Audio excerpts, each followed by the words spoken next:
listening to Second Wind with Joyce Buford, where women who are ready to expand their life adventure discover the tools to stop playing small and tap into the courage required to enjoy their second wind. Welcome. Welcome to Second Wind. I am delighted that you are here with us today because this podcast was designed for you. It's all about helping you transition into the woman you want to be or giving you encouragement to continue on the track that you're on.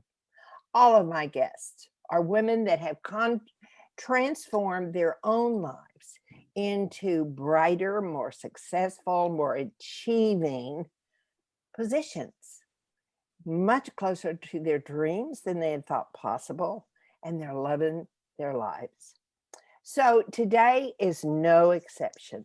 My guest today is Nubia DuVall Wilson. And she is an author, speaker, mental health advocate, and producer of TV and film industry. She is the creator of a thriving public relations agency, Chilo. Did I say that right? It's okay. Chilo. Actually, if we were in Italy, you'd be exactly correct. Chilo. If you're in Spain or South America or anywhere Spanish speaking in America, then it would be cielo with a S sound. All right. I'm in East Texas, so there you go. There you go. And she started this business in 2016. Now, as a storyteller, her mission is to liberate survivors of sexual abuse by curating content that supports their well-being and gives them a voice, and a community to embrace the reality of living and loving after assault. In May 2018, she published her second book, The Survivors Club, a supernatural novella inspired by her journey to heal as a survivor of child abuse, sexual abuse. The novella is the inspiration behind a new TV pilot currently being pitched to be optioned. That's TV optioned to be, that's TV talk. Okay. Yep. It's filming talk. In November 2020, she co-founded Starfury Productions with two partners to develop, package, and pitch underrepresented writers who have TV, film projects with social impact. Now, on the softer side of Nubia, she is the mother of two beautiful children, a daughter and a son, is of course married, and she lives in New Jersey. She was educated at the Barnard College, Columbia University, with a degree in English and minor in religion. Welcome. What a great joy it is to have you here. Thank you. Oh my goodness. I'm so excited to be here with you, Joyce. Well, shall we tell them now just to hang on to their seats because they're going to have such a fantastic show today that they're going to be walking around with great stuff. Great stuff. You know, Nubia, I always like to share with my listeners, my guests, to define their defining moment, to share their defining moment, because I think it's that moment that we have that really kind of changed our direction or gave us purpose to our direction. Mm-hmm. So would you share yours? Yeah, sure. So mine was back in 2016 when I started I was a couple months into my business. It was the summer of 2016. And before I started Cielo, had always worked at agencies in the city. So you can imagine, it's a lot of work to start this company, and yes. Finally starting to get the ball rolling and getting clients. And I was in the dining room watching my daughter, who was 3 at the time, and my son was 2. My kids are 15 months apart. So you can imagine. You're a busy lady. Oh, very busy, especially then. And while I was watching them play, all of a sudden, memories were triggered from my childhood abuse. And all of a sudden I said, oh my goodness, I can't believe, like, I'm starting to remember things that I pushed down for, 30 some years. And I guess I need to deal with this. And it was very unexpected. It was scary. I'm a bit of a control freak. So to all of a sudden feel like I couldn't control what was happening in my brain was surreal. And I remember I emailed my therapist, Dr. Heather, I love her. And I had gone to therapy when my daughter was born in 2013, because I knew that I was going to have anxiety about returning back to work. And I thought, oh, you know what? I should see a therapist just to get myself in the right state of mind to go back now that I'm a mom. So, but I had taken a break. So I emailed her and I said, hey, I'm remembering abuse as a child, sexual abuse as a child, and we need to talk about this. And she was like, yes, we do. And I was angry. I asked her in our session, I said to her, watching my 3-year-old daughter triggered this. And she said, probably because your daughter was, you're seeing yourself in your daughter. You were the age when this started. And I said, yeah, I was about that age.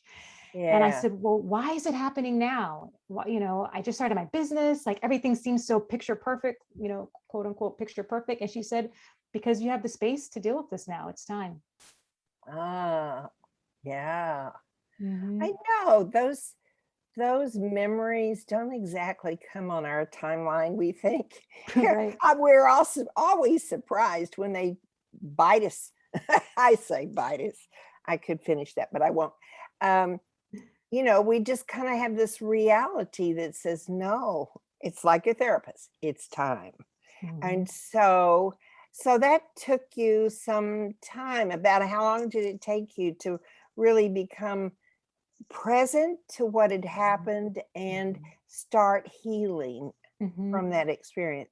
Yeah, it's a great question. And the easiest answer is I'm still healing, right? It's an ongoing journey. But the reason why that was my defining moment was not only did I start facing the trauma that I had buried for 30 years, more or less, I realized that I wanted to, well, one, I didn't want to lose my business. I wanted to continue to grow. And I actually doubled my business in that year. I ended up bringing on bigger clients that allowed me to have help. Someone might go, well, wait, what? You worked more? I'm like, yeah, I actually worked more in some ways, but in my brain, I was thinking, if I'm going to keep this business going, I need help. I was just doing this on my own, supporting clients. And I said, I need bigger clients so that I can have a partner, other account managers supporting me, because I need help. It might be days where I'm not feeling that great, or I'm having a panic attack. I was having a lot of panic attacks. So I grew. I doubled my business in a year, which is really amazing. And it also taught me that I can get through anything, and that the trauma was pushing me towards greatness in many ways. And so one of the reasons why I have Starfury today, years later, is that during the onset of my healing process, I've always been a writer. That was one thing that I always say to my mom, thank you so much for putting a pen in my hand, because she taught me how to write poetry from the age of 5. I remember. I know. I can't believe that. I know. And it's funny, like I had memories looking at my mom going, you want me to write a metaphor?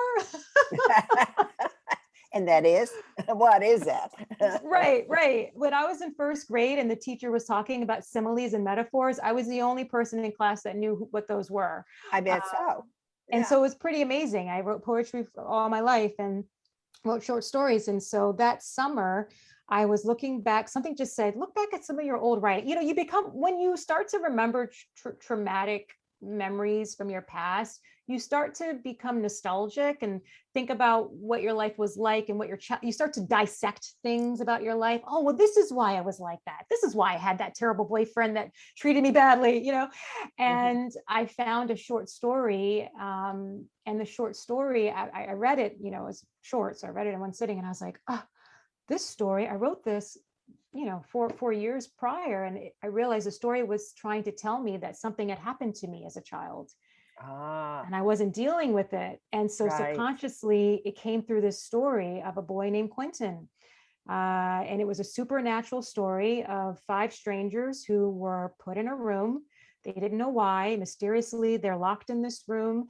And one by one, they're pulled out of the room by an unseen force that makes them take over the body of this boy named Quentin to stop him from trying to commit suicide. And we don't know why he's trying to commit suicide. You're trying to put the pieces together. And I won't, for those who decide they want to read the book, it's called The Survivors Club. I won't ruin it for you. But I decided after I read that short story, I said, you know what, not now, but in a year or two, I'm going to expand on this story, and I'm going to turn it into a novella and publish it to use it as a vehicle to talk about the long-term effects of surviving sexual Yes. abuse, because Yes. it is a ongoing journey to heal. Right. Tell us what a novella is. Yes. So a novella is a story that's about 45, 50 pages. It's short. And I wanted to do a novella because, one, I'm impatient. No. I know, right? Share that. And I was, and I'm also busy with 2 toddlers. Like, there's no way I can turn this into a novel anytime soon. And I really wanted to use it as a way to help me talk about survivorship. And also, I was catering to an audience of like-minded people, age group like myself, in their upper 30s to 40s, that are busy moms that, Yes. you know what, 40 pages, I can do that. I can do that. So that's why I did the novella. And in the back of my mind, I was thinking, I want this to be a TV show. I want this to be a TV series or a movie. This needs to be visual. And I want this I want the rest of the world to understand the strengths and the challenges that survivors of sexual abuse have. And what most people don't realize is you have, whether you know it or not, your neighbor might be a survivor. Yeah. Someone in your family probably is a survivor. 1 out of 10 children in America are sexually abused by the time they're 18. Yes. That's amazing. Crazy. Yeah. Yes, that is. What a great story to tell. I mean, it needs to come out. It's been a family secret for so many years that it kind of needs to come out. And this is the time. Yeah. Exactly. I'm a fan. So, but I have a funny story to tell you. If you don't, you were talking about the word novella and your mother telling you to write. What would your mother said? You're going to write a poem. Poem, yes. Yes, poem, or you said something. But anyway, I used to cook a lot, and I was, not just a good cook, but I also went to fancy cooking schools and made souffles and did all this. It was really cute. I was having some friends over, friends of my son over to play. And so my son decided he was going to create a souffle. And what was common word usage to him in our family, just like the poem in your family. And however, it wasn't that you just said poem, it was something the way your mother asked you the simile and metaphors. Yes, that's it.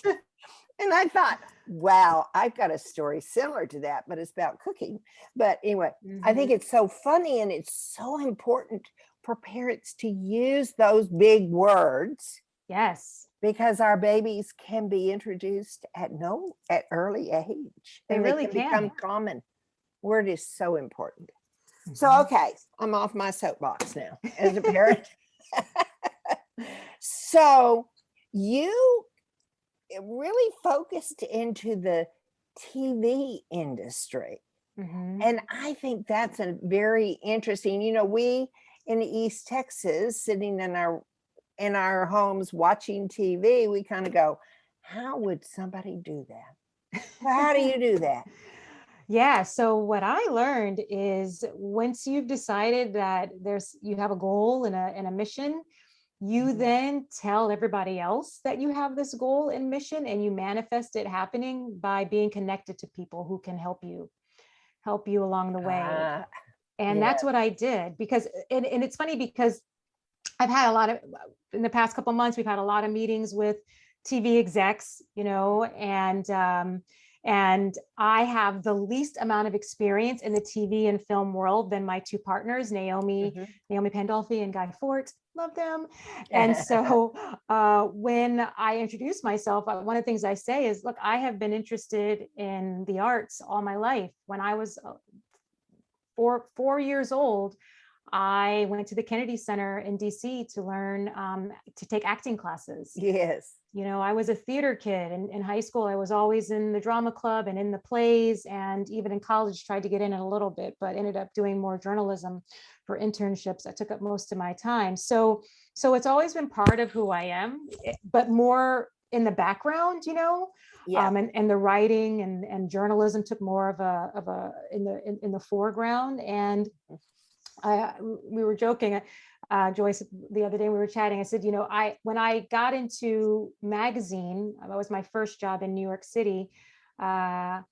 I worked at Real Simple magazine, and this was before, now, like, everyone's constantly, unfortunately, getting laid off from magazine. But when I started out in the magazine world, it was just starting to happen, that changes were happening. And I was at Real Simple for almost 3 years, and my position got eliminated, and then my department got eliminated. And the first thing that I did other than get a glass of wine, I joke, but it's true. When I got sent home and I lost my job, I had a drink. And then I went to the bookstore, because I said, well, what am I going to do with my life? Because I wasn't that happy there, actually. I felt like I needed to get out of magazine and get into PR and marketing, which is what I do now.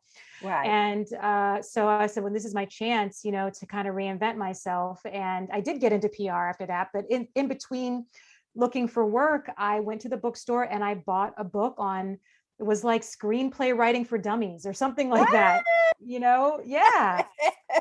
And like, I always wanted to learn how to write screenplays. And Yes. even in my writing, like I said, I always did short stories. I'm maybe it's my being impatient type of personality, where I'm like, there's just nice gratification of like, oh, I was able to write this story and have it done in like 20 pages. But I love dialogue, which is what screenplay writing is very heavy on. And I love character development. So sorry, I know I'm roundabout way getting back to your answer. But so when I published the Survivors Club, the next thing that I did was I asked friends and clients. I had an actress client at the time, and I said, hey, do you know anyone who can write scripts? I need a script writer, because I didn't have time at the time to figure out how to do that. And again, being the immediate gratification person that I am. So I love that. I love that. Thank you. So Shruti, actually is her name. Shruti connected me with Naomi. She said, oh, I know an amazing screenplay writer. You've got to meet Naomi. And she lived in New York, although we hadn't met in person at that time. She was from Long Island. So I hired Naomi to help write my pilot. And I offered her to be co-creator. And she said, she said, no one had ever offered that before. Like, just meeting me and saying, look, you know what, like, you're writing this, you're helping me develop this. Like, why wouldn't I offer you co-creator, billing, which is a big deal. And she said after I had done that, she knew I was going to be someone that would be a good partner to have. Yes. Which I was like, oh, nice. And here we are. She's one of my partners at Starfury now. Wonderful. Yes. And then the other partner, right, Guy, brings what? Yes. What to the table? So Guy is so Naomi's an actor and writer, and Guy is an actor. He's been in TV shows. He's been in The Color Purple, Oprah's Color Purple on Broadway. Right. And his story is so crazy because he's also has worn the director hat. He's produced. So again, going back to great talent. And he's in Connecticut, which is, for those who may not know, Connecticut is becoming the hot spot for TV production, TV and film production. Really? Yes, it's so, who knew? Yeah, because Connecticut is offering a lot of grants, a lot of money to develop, and they're giving credits and tax cuts or whatever to film there. So Guy has been doing a lot to help us network with the production studios that are just now popping up there, which is awesome. But going back to what I said about telling everybody what your goals are, I got connected to a woman named Dana who previously worked for in politics. She actually was Michelle Obama's special assistant when she was in the White House. And I got connected to Dana through one of my clients who's a celebrity chef. She reached out to my client to ask about doing some event stuff with him. And he said, hey, Nubia, can you speak to Dana? So long story long, Dana and I are chatting, and I love talking to people, and we start talking about, we were like, okay, we talked about the celebrity chef for a little bit, and then we just started like chatting like old friends, Yeah, right. getting to know one another. And I told her, well, do you know anyone in TV and film? And she said, yes, I do actually. I'm going to connect you to Guy Fort. And that's how I met my third partner. And Guy Fort became our executive producer for the pilot. The pilot's called Nowhere, for those who might be curious. And we were in the process of raising money as well as talking to networks about Nowhere. We were going to make a trailer in 2020, and then COVID hit. Of course. Of course. And we said, okay, trying to make a trailer is not going to happen. But we continued to try to network to see if we could continue to make connections in the TV world. And we were talking, I'll never forget, I was sitting outside, it must have been August, sitting in my backyard on a three-way call with them. And Guy said, we're such a great team. Guy with his network and his savvy with directing and producing. And he made a short with Martha Penson, who is Martin Scorsese's former script director. I mean, he's just amazing career. A lot of connections. And then Naomi with her writing ability and her great connections as well. She's had projects picked up. I bring to the table the storytelling, the running a business mindset, and also networking as well. And he just said, why aren't we starting a company? And I said, well, I do want a production company, but I always thought it would be like 5 years from now, like.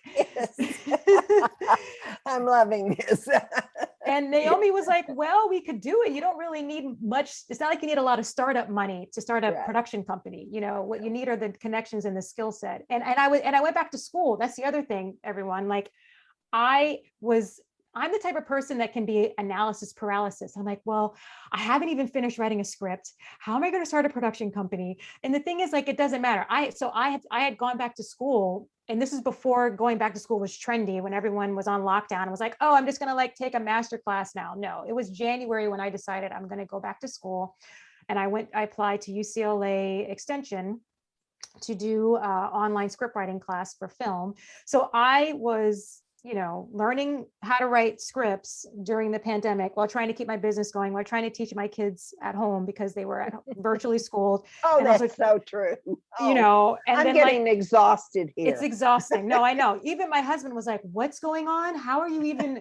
I'm like, I don't know. This is crazy. So I guess after you go through that, you're like, you can do anything. If I've survived all of that, and it's now August 2020, sure, let's just start a company. Why not?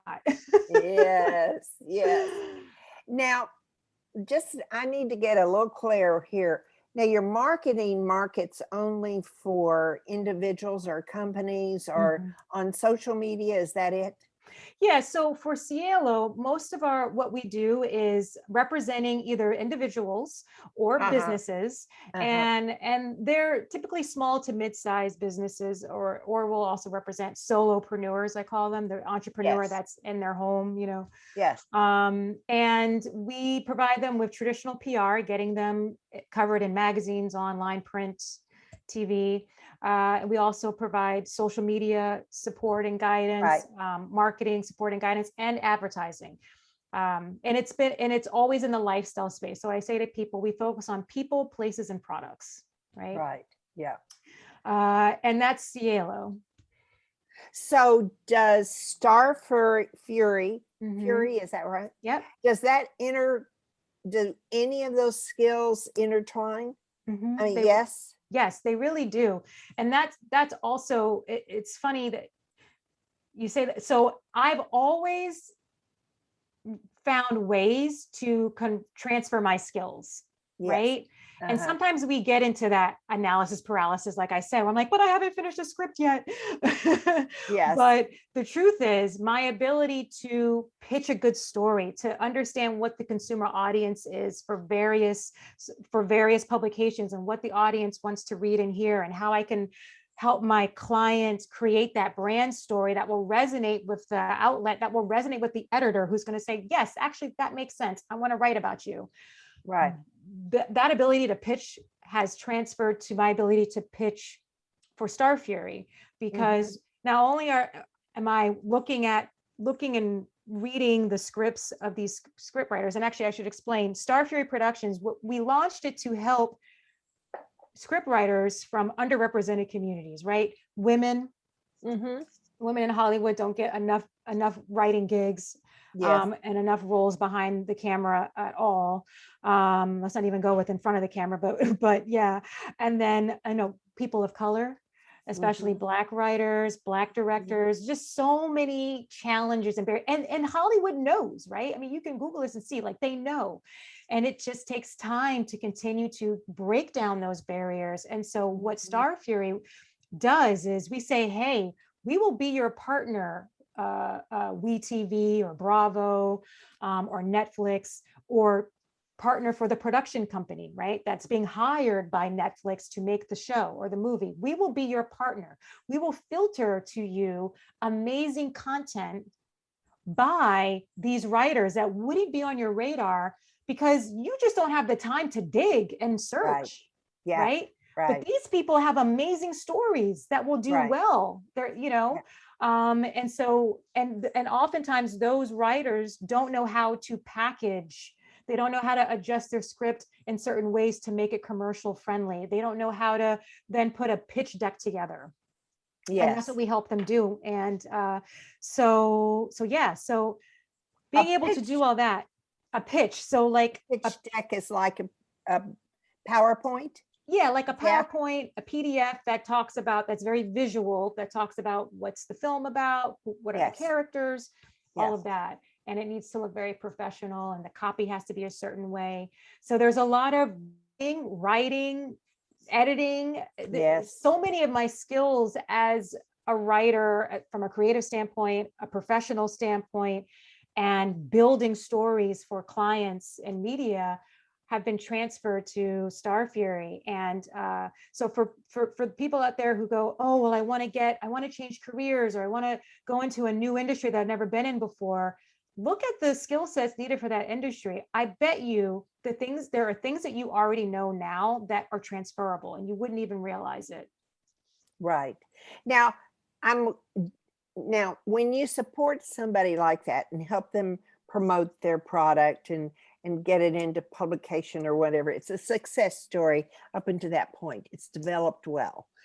So do you still become part of the package? Let me say, I may be using the wrong word here, going forward, like until it's produced, until Joyce Buford sitting in her house is watching the final product.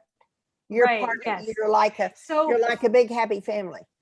Right. So every project is a little different, but yes, when we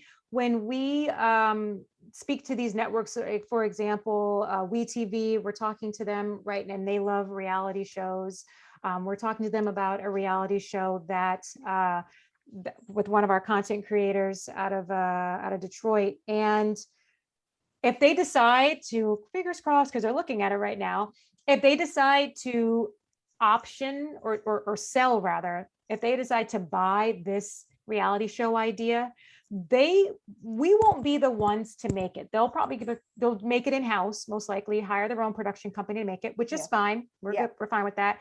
And what we would negotiate is, hey, we want the creator to still be involved, right? He can be at the writer's table virtually. He can be maybe on part of the outline for all of the series, but he might not, he's not going to be the one that's got the camera, right? Taping the series. So those are things that we do negotiate with the writers, because it is important for them to still be there involved. It's their project. But the other thing is, these networks, they have their own writers, and they'll want their own writers team. And we always say to the writers that we work with, you have to be flexible, right? If you're going to say, well, I can be the only person involved at the writing table, that's just not realistic. I don't know what show out there only, other than what's his name? I forgot his name now. Don't worry about it. Anyway, we wouldn't know. You can make one up. I can make one up. But most writing rooms, especially for TV and even for film, there's more than one person working on that show. There's a whole team of people working on the show, which is a good thing. If you don't want to just have one voice. Okay, let me ask about this. Okay, everybody knows about the humongous success of Outlanders. Okay, that was on Netflix. Now that lady, forgive me, I do not remember the author of the book. Yeah, I don't. But she wrote the book. So how is it that just that she had her own personal connections that she could get that done, where a little known person that wasn't involved, and I understand she was kind of involved in the movie industry, or I think I could be misspoken, but so you're really helping that little beginning guy that just doesn't know the ropes. Yeah. So when I write my story, I'm going to come to you. You come to me. That's right. Oh! Yeah. And I'm glad you mentioned books, because it happens quite often. Sometimes they'll come to you. I actually had a production company a couple of years ago. Nothing happened from it, but a couple of years ago, a production company reached out to me directly about Encounters with Strangers, my first book, and said, hey, do you own all the rights to this book in case we want to do something with it?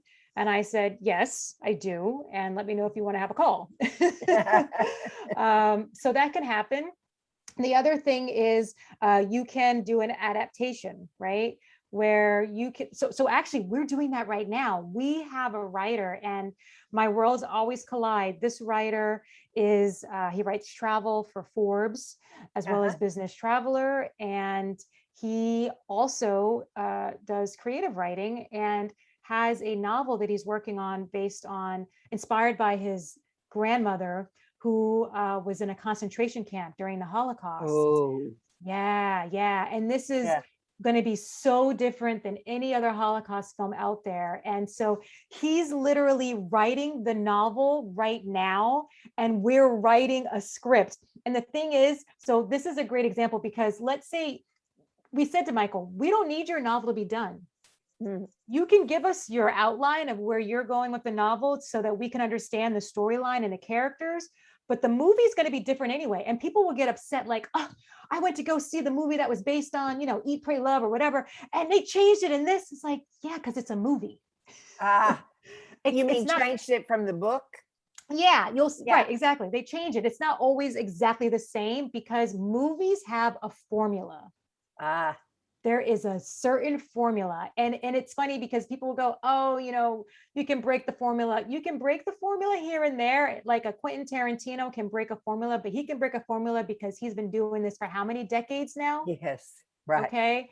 But the industry is it's so expensive to make TV shows and movies, that if you want to break in, you can't just be so esoteric if you want to go mainstream. You just can't. It's really hard to do that. And if someone wants to take a chance on a new writer, you got to kind of, there's some game playing there, Right. But it is possible. And so when we finalize our pitch deck for this movie, it will say, we'll give credit, like inspired by a novel that may or may not be out by the time, I can't remember if he has a book, if he has a publisher. I don't remember now, but anyway, who knows if it'll be out by the time we pitch it, but it doesn't matter. It doesn't matter. So if we're writing, if it's a new person and they're writing a story that they want to eventually be a series or on TV. So do they actually need to go as deep as you did in learning about how to write a script? Is that a necessary step for them to help their project be done?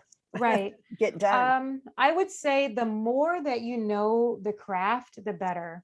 When I hired Naomi to write my script for Nowhere, I hadn't had any previous classes, just that book that I bought that I didn't finish. And you had to tell that, didn't you? I know, I didn't finish it. But you know what? I wanted to understand the process, because I would ask, oh, well, why would this be in the second episode? Or why did you do that in the pilot?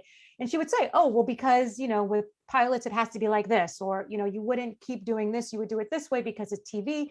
And she would take the time to explain all that. And which I appreciated, because as I said, there's a formula, there's a process. And if you, as a creative people are very attached to their product, right?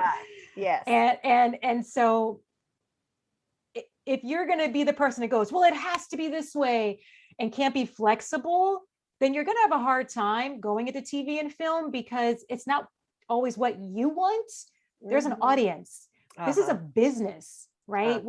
And it's a business that makes a lot of money. So, I mean, obviously you need to have certain lines drawn for things. Like with Nowhere, if a studio said, hey, we want to buy this pilot from you, buy the series from you, but we're going to make the lead character white, I'm going to say no, because the lead character is Black. There's a reason why I'm making her Black. There are other characters in this. Actually, it's a very racially diverse cast. I've got white, I got Asian, I got Hispanic, I got it all covered.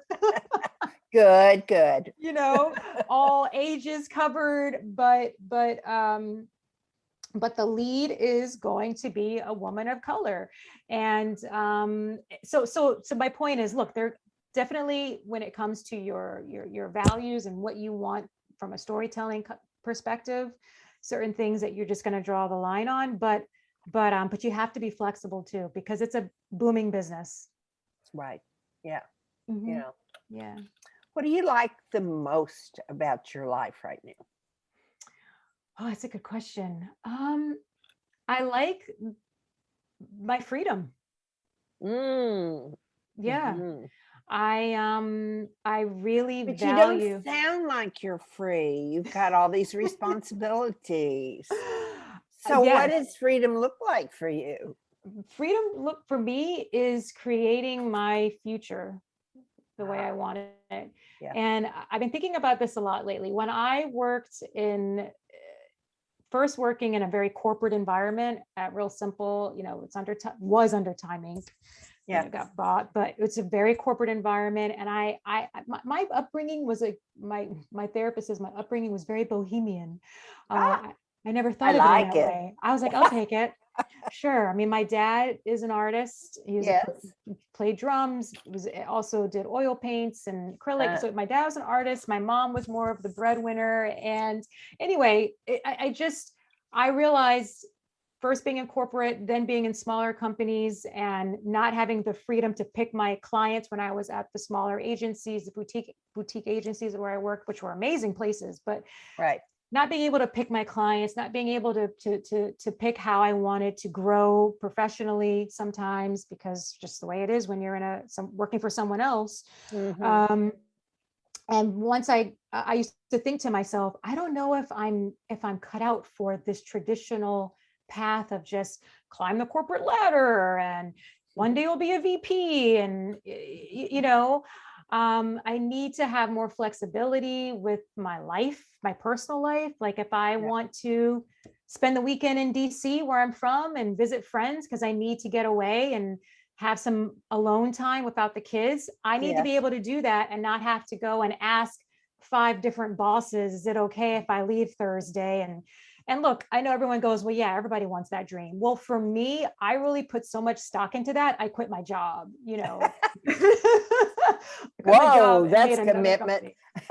Totally. And Totally. I'm very lucky that I am married. I have a partner who has a great job, and it is a corporate job. And I'm very happy that he has that great paying corporate job. And I always he joke, loves it, right? and he loves it. He No, he loves it. does. Yeah. He enjoys what he does. And sometimes he gets jealous of some of the freedom I have. But when I say freedom, I also mean the ability to say, like, what goals do I have for myself this month? And how am I going to help others through my goals, right? Like with Starfury and even Cielo. I mean, I've had clients that they got on the Today Show and their whole life changed. I mean, that to me is amazing, you know, that I was part of that process. And and to be able to pick the clients that I want for both Cielo and Starfury, pick the people I want to work with that have the same values, morals, that appreciate my work ethic. Because that's the other thing. Sometimes when you have that 9-to-5 grind job, especially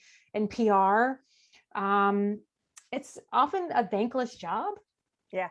You know, and to be able to work one-on-one with a founder is an amazing experience that I don't take lightly. And so, yeah, you know, I'm visioning, you know, in a couple of years, Starfury would be the full-time job, and the PR part, the Cielo Consulting would be like a department of Starfury, where we're doing PR for our writers. And so it all still works together.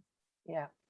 But now, my listeners out there, I want to tell you, you probably don't get the idea about this woman, that she's very enthusiastic.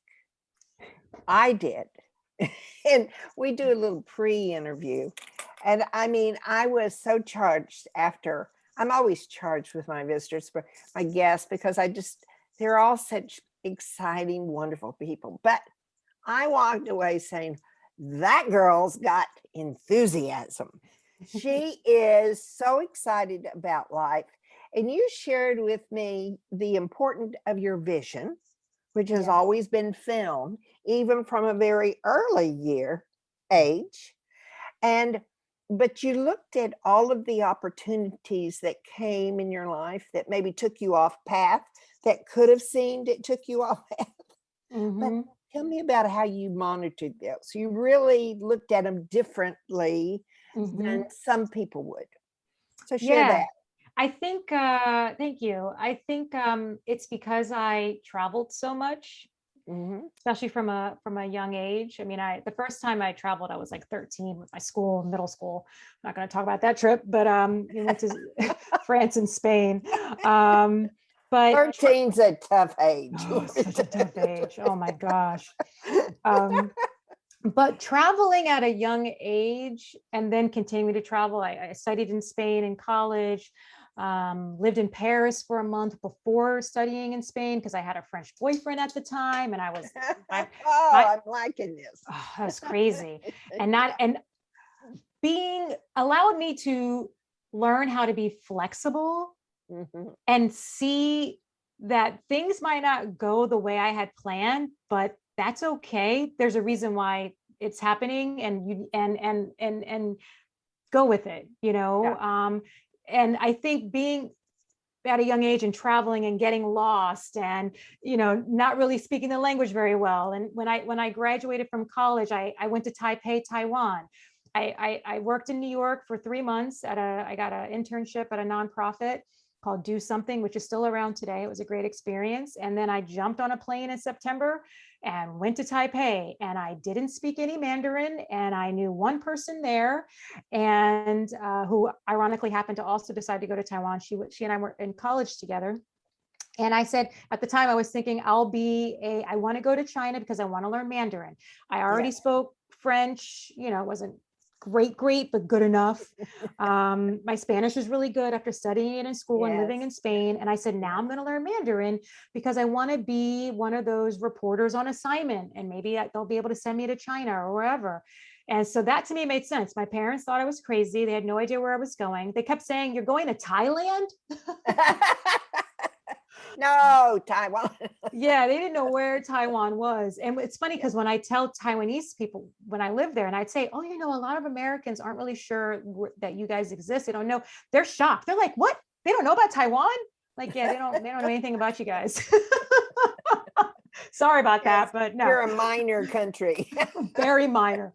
But now more people probably know about it because it did so well with the onset of COVID. But anyway, so yeah, living in Taiwan, then that really made me realize how, like, I learned more about myself in those 2 years. I was 21 when I went there than ever before, because it was scary as hell. I bet. I'm just thinking courage that girl had. Mm-hmm. That's big. And there, I was just there. I was getting a teaching job, right? That's what you do when you're a foreigner, right? You get a teaching job. Yeah. And what happened was I ended up, my first teaching job, I was there for a couple months. I wasn't getting paid very well at all. Like, I actually, 6 weeks into living in Taipei, I had a moment. I was standing on the corner about to pull up money out of the ATM. And I said, did I make a mistake coming here? That I had that thought. I know. Because I wasn't making any money. Yeah.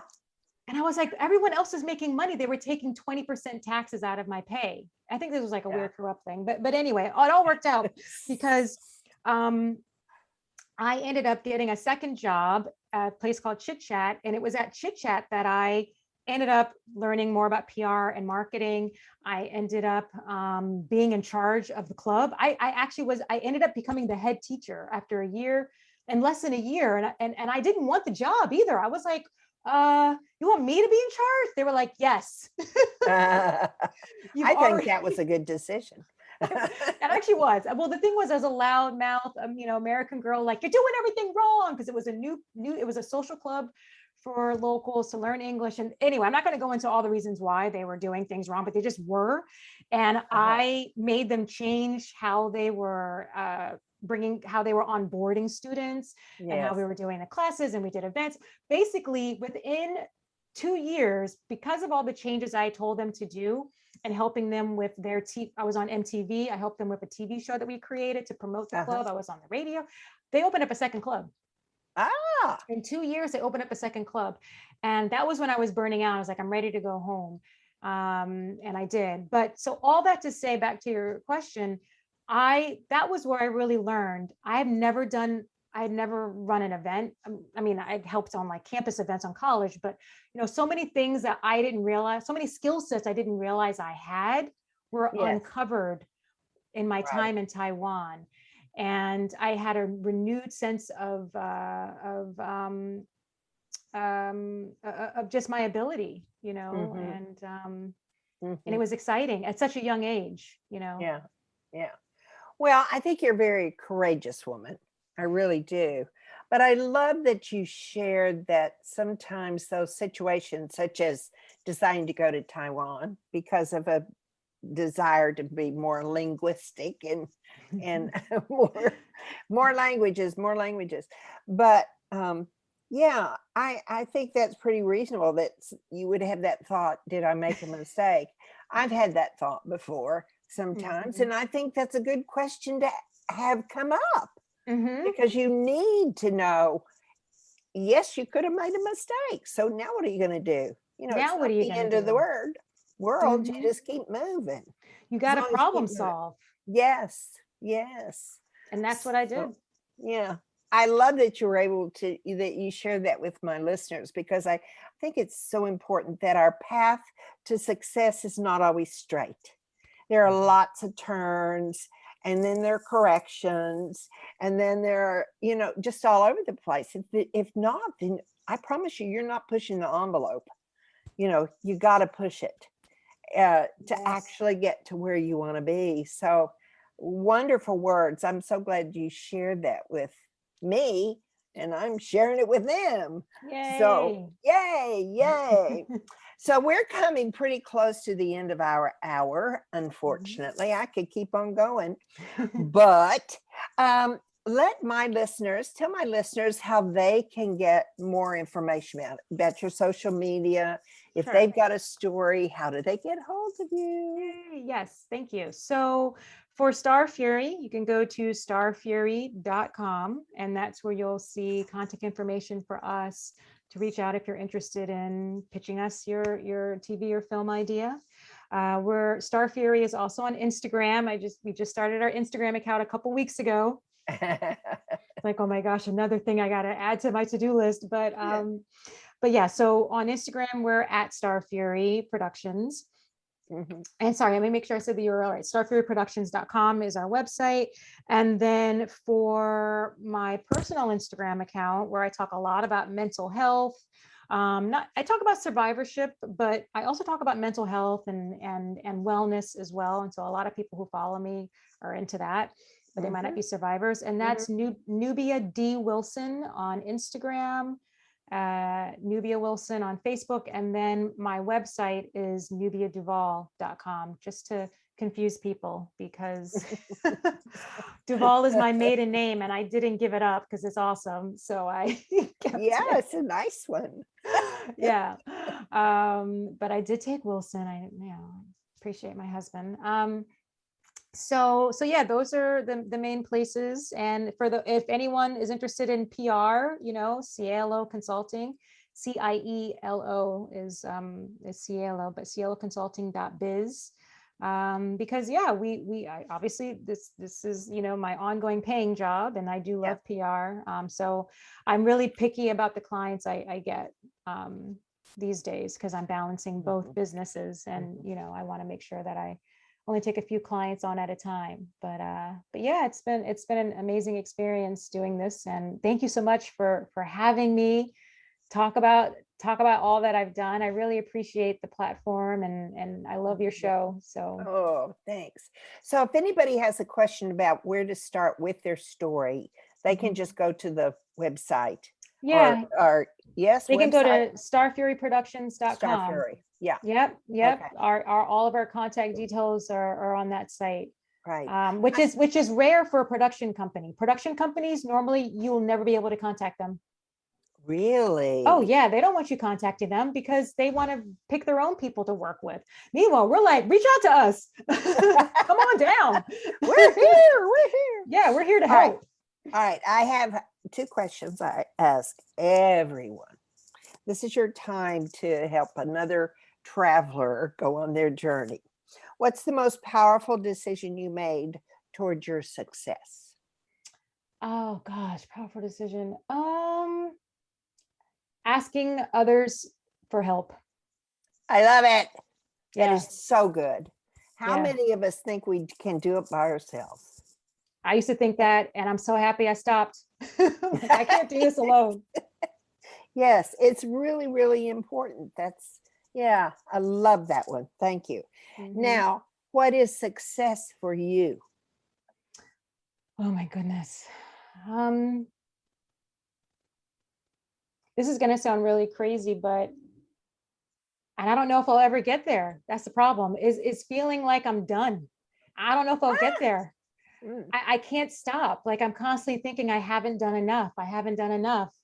There's more that I want to accomplish. So it's a problem. The elusive success. Yeah. But for Nubia. To that point, I try to remind myself, I keep track of my goals, and I do it to look back and go, oh my God, like I accomplished all these things, It's the little steps, right? So I'm constantly get this message, whether it's through spiritual guides or whatever, or friends, it's not about the end result, it's the journey. Oh, definitely. And that's what I keep reminding myself when I get upset, like, well, I haven't done this yet. Yeah, but guess what? You did all these other 10 things. Plus raising 2 children. Raising 2 kids. Yeah. I mean, please don't even get me on that list of goals. Try not to drive my kids crazy. Yes. Well, this has been such a pleasure for me to have you on Second Wind. Thank you. The words that you've shared with us, and the hope that's out there for a listener that wants to create a TV series or wants to be part of that industry. This is awesome to be able to listen to you and have that possibility available. So thank you so much for being on Second Wind. Oh, thank you for having me, Joyce. Really Yeah. appreciate it. Now, to you, my dear listeners, I have just a few words of promise or happiness this week. I didn't say that very well, but we don't always say things like we want them to be. But this week is another week, and we're getting ready to go through a very traumatic season. I think it's really, really, really important that we stay in our power, that we stay balanced, that we know who we are. That is the most important thing. And then share it with our loved ones. That's where our power comes from. That's where our family is built. And so when you go through this week, yes, love your family. Yes, love those people around you. But I would ask you to also love those others that you know are struggling, that they need to hear this message, and reach out to them. Send it to them. Share it on Facebook. Share it on all your medias that I just listened to this fabulous woman named Nubia. And I need for you to listen to her. So I really encourage you, because one of the very important things that Nubia brought to us today was that success is built on connections and support. Whether that support is from your industry or from your loved ones or from your friends or where it comes from. Or maybe it's somebody you're meeting today, Nubia. So anyway, I really, really do encourage you to step out of your playing small zone and reach for the sky this week. And we will see you next week. As usual, I'll be looking for you and waiting for you to be with us. Thank you for being here today. Have a great week. Joyce Buford returns next week at the same time for another edition of Second Wind. Through the Joyce Buford Empowerment System, women are receiving the support they need through their transitions and are able to reclaim their true purpose with confidence. They receive the tools they need to map out new lives. You can find out more about her coaching services at joycebufordempowers.com.